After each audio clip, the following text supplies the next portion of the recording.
राधे राधे आप सभी को। कार्तिक मास महात्म्य कथा अध्याय 2। भगवान श्री कृष्ण आगे बोले, हे प्रिय, जब गुणवती को राक्षस द्वारा अपने पति एवं पिता के मारे जाने का समाचार मिला तो वह विलाप करने लगी। हाँ नाथ, हाँ पिता, मुझको त्याग कर तुम कहाँ चले गए? मैं अकेली स्त्री तुम्हारे बिना अब क्या करूं? अब मेरे भोजन वस्त्र आदि की व्यवस्था कौन करेगा? घर में प्रेम पूर्वक मेरा पालन पोषण कौन करेगा? मैं कुछ भी नहीं कर सकती। मुझ विधवा की कौन रक्षा करेगा? मैं कहाँ जाऊं? मेरे पास तो अब कोई ठिकाना भी नहीं रहा। इस प्रकार विलाप करते हुए गुणवती चक्कर खाकर धरती पर गिर पड़ी और बेहोश हो गई। बहुत देर बाद जब उसे होश आया तो वह पहले की ही भांति करुणा विलाप करते हुए शोक सागर में डूब गई। कुछ समय के पश्चात जब वह संभाली तो उसे ध्यान आया कि पिता और पति की मृत्यु के बाद मुझे इनकी क्रिया करनी चाहिए जिससे उनकी गति हो सके।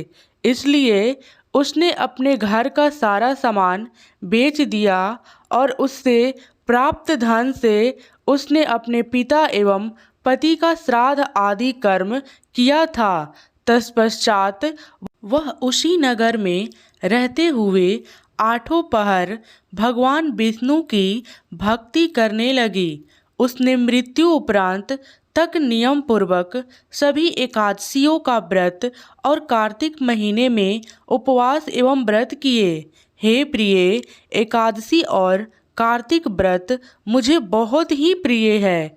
इनसे मुक्ति, भुक्ति, पुत्र तथा संपत्ति प्राप्त होती है। कार्तिक मास में जब तुला राशि पर सूर्य आता है तब ब्रह्म मुहूर्त में उठकर स्नान करने एवं व्रत एवं उपवास करने वाले मनुष्य मुझे बहुत प्रिय है, क्योंकि यदि उन्हें पाप भी किए हो तो स्नान एवं व्रत के प्रभाव से उन्हें मोक्ष की प्राप्ति हो जाता है। कार्तिक में स्नान, जागरण, दीपदान तथा तुलसी के पौधे की रक्षा करने वाले मनुष्य साक्षात भगवान विष्णु के समान हैं। कार्तिक मास में मंदिर में झाड़ू लगाने वाले, सात्विक बनाने वाले तथा भगवान विष्णु की पूजा करने वाले मनुष्य जन्म मरण के चक्कर से छुटकारा पा जाते हैं। यह सुनकर गुणवती भी प्रतिवर्ष श्रद्धापूर्वक कार्तिक का व्रत और भगवान विष्णु की पूजा करने लगी। हे प्रिय, एक बार उसे ज्वर हो गया और वह बहुत कमज़ोर भी हो गई। फिर भी वह किसी प्रकार गंगा स्नान के लिए चली गई। गंगा तक तो वह पहुंच गई, परंतु शीत के कारण वह बुरी तरह कांप रही थी। इसी कारण वह शिथिल हो गई। तब मेरे दूत उसे मेरे धाम में ले आए।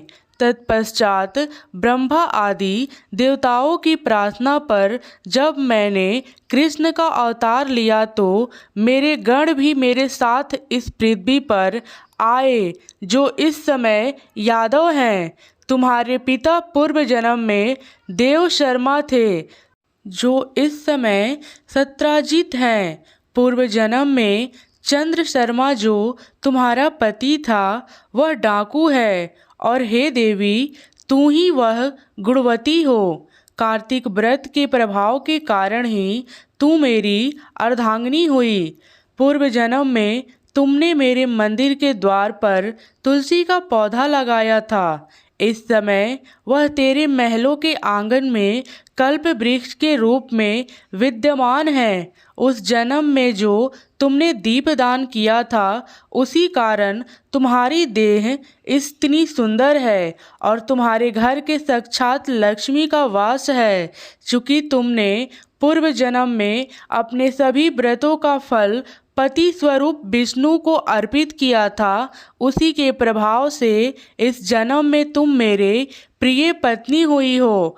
पूर्व जन्म में तुमने नियम पूर्वक जो कार्तिक मास का व्रत किया था, उसी कारण मेरा और तुम्हारा कभी वियोग नहीं होगा। इस प्रकार कार्तिक मास में व्रत आदि करने वाले मनुष्य मुझे तुम्हारे समान प्रिय हैं। दूसरे जप तप यज्ञ दान आदि करने से प्राप्त फल कार्तिक मास में किए गए व्रत के फल से बहुत थोड़ा होता है, अर्थात कार्तिक मास के व्रतों का 16वां भाग भी नहीं होता है। इस प्रकार सत्यभामा भगवान श्री कृष्ण के मुख से अपने पूर्व जन्म के पुण्य का प्रभाव सुनकर बहुत ही प्रसन्न हुई।